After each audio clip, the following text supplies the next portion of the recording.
Hey there, today we'll be going through this question that's 2375. Construct smallest number from DI string which appeared in today's Leetcode weekly contest 306. And the question statement is you are given a zero index string pattern of length n consisting of characters I meaning increasing and d means decreasing. A zero indexed string of length n plus 1 is created using the following condition, and num consists of only 1 to 9 appearing only once. Pattern of I is I, then the nums of I should be less than the nums of I plus 1. If pattern of I is D, then the nums of I is greater than nums of I plus 1, and we need to return the lexicographically smallest possible string num. Now what does this question tell us? Let's understand. So I'll be taking a smaller example here. DDD is given here. So let's just say we have been given an I, and let's just take an I and I. Fine for now. So the question statement says you'll be given a string first. So whatever the string length is, you need to create an answer of length n plus 1. So the string length is 2. You need to create an answer of n plus 1. And in n plus 1, how many integers are there or how many characters are there? It is 1, 2, and 3. Okay, since this is a permutation. Okay, so this 1, 2, and 3 can be placed anywhere.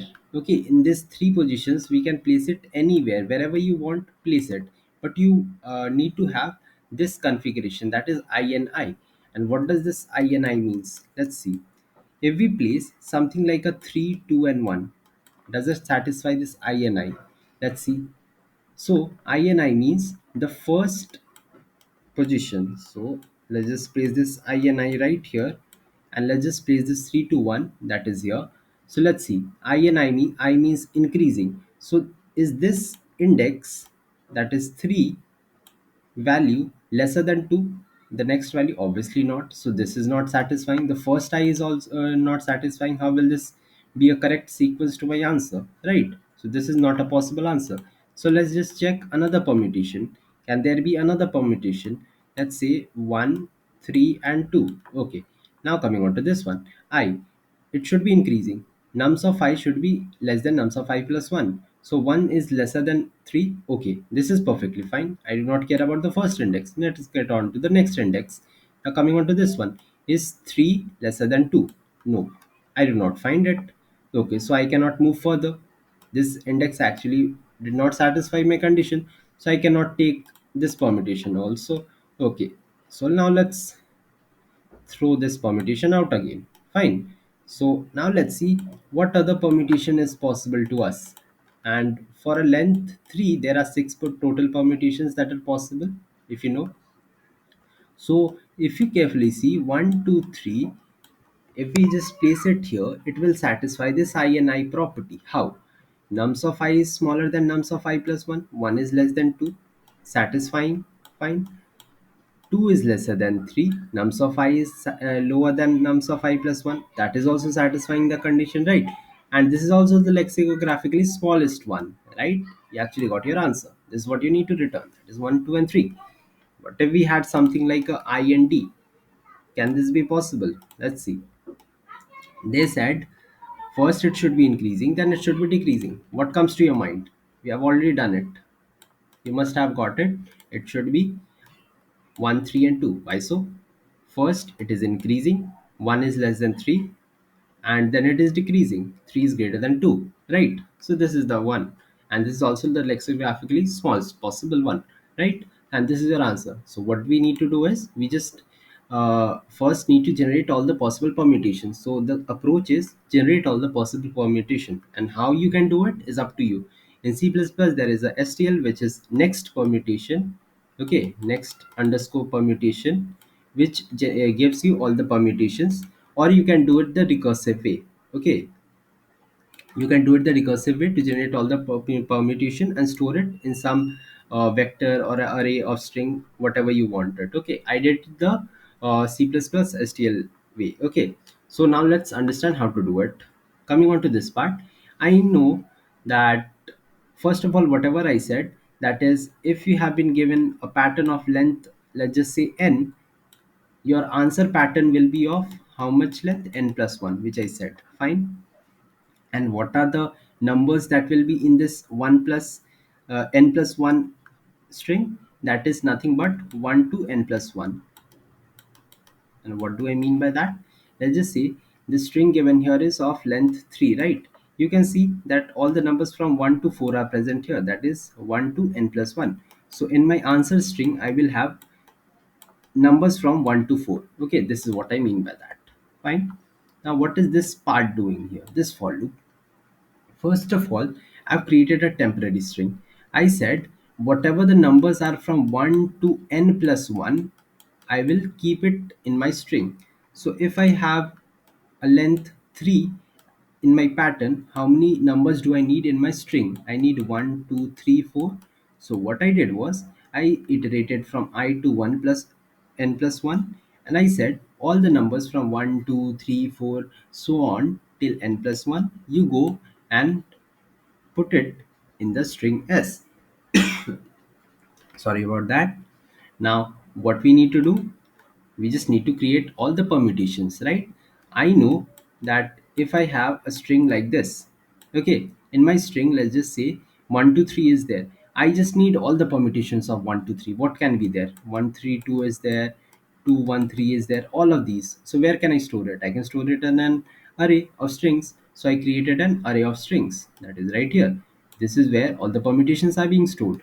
Okay, and what this for loop is doing, this is the part where which I was talking about, the next permutation. You just go read it up, read about it. Okay, this is how permutations can be generated using C++ STL.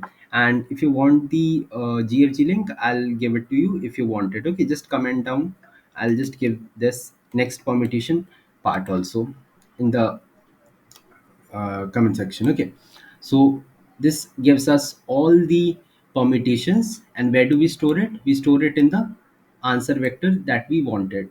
Okay, so we have stored all the permutations here. Now I know I have all the permutations like 1 2 3 1 3 2 and so on in an array of strings. I have all of these things. Now what is my task? My task is only to check that whatever the pattern given is, does any of the permutations satisfy that part. Let's understand this better. I say that, let's just say my pattern was something like id. Fine, I just need to compare this id. Is any of the permutation forming this pattern id? And mind you, when the next permutation is created, it is always created in the smallest to biggest. Okay, it is already sorted. Okay, this is one of the properties of this next permutation right here, which is given. Okay, so coming on to how to do it. Since I know I am just checking all the permutations, that is it following this id, how to do it, we can just use a for loop. And how do we do that? We iterate on all the permutations. I will go through all the permutations like 1 2 3. I will go to 1 2 3 and I'll check, okay, does 1 2 3 satisfy this id, that is this pattern. So I'll check how, I'll check that does nums of I, is nums of I less than nums of I plus 1. Since the first index is what, the first index is saying it should be increasing, so the nums of I should actually be less than nums of I plus 1. This is actually satisfying. Fine. Now what will I say? Okay, fine, you satisfied the first condition. Now I need the second one. What will I say? I'll go on to the second one, that is to d. I'll go on to d. Now I'll say that, okay, d. Now I'm coming on to the next index right here also. I'm saying I need a uh, decreasing sequence now. So nums of I and nums of I plus 1 in decreasing sequence, what happens? Nums of I is greater, right? Is 2 greater than 3? Obviously not. How can this be a possible permutation for this ID? Obviously not. So you do not give me the answer. So I will just throw you out. I do not care about you. I'll just move out. Fine. So I move on to the next index. That is 132. Fine. Now I get another permutation here. 132. Can this be an possible answer? Let's see. So the first one is saying that it should be an increasing. Fine. Let's see it is an increasing or not. Nums of I is less than nums of I plus 1. Yes, it is. Fine, fine. Okay, let's move on. So coming on to this d and this 3. So Now I want a decreasing one. Is 3 greater than 2? Yes, it is. Okay, so now we can see I've checked all the possible cases for this I and D. I've moved out of the bounds. I do not care about any other thing. I've already found my answer. Just return it. That's it. Right? So this is the whole part for that explanation, and the code right here is this one. Now let's check onto this code. Now what this is doing is this is simply iterating on the permutation array. Fine. And this is actually just checking that okay, does it follow that pattern? This permutation is following that pattern or not? And how do we do that? We see if it is an increasing pattern, what do we need to do? We need to check if nums of I is what? Less than nums of I plus 1, right? So what I have done is I've done the opposite thing. If it does not satisfy that condition, I will say you cannot do that and you will just break out of the loop. Okay. So you just do the reverse thing and say, okay, you're not giving me the answer. I'll just break out of the loop. Fine. But let's just say 1, 2, 3. In this question, I wanted something like an IND. Okay, and I have this pattern. Let's just say I want an increasing. 1 and 2 forms an increasing, fine. Coming on to D, 2 and 3 forms a decreasing, obviously not. I wanted a decreasing, but I'm getting an increasing. So this is where this comes into play. I wanted a decreasing, but I'm getting a increasing. So it will become false, can't will become false, and it will break out of the loop. And at any given point, if the can't is equals to true, can't is just taking care of the fact that can I form it or not. If I cannot form it, it will become false and it will break. But at any given point, if the can't is equals to true, that means I can actually make it, right? So we will just return it, whatever the uh, permutation is from the vector, okay, which we were iterating upon. And that is it for this one. You just return this and you get the answer. And if you have any query about this question, you can ask me in the comment section as well. And yeah, this is it for this one. And if you didn't understand it, please like and subscribe. And yeah, thank you for watching.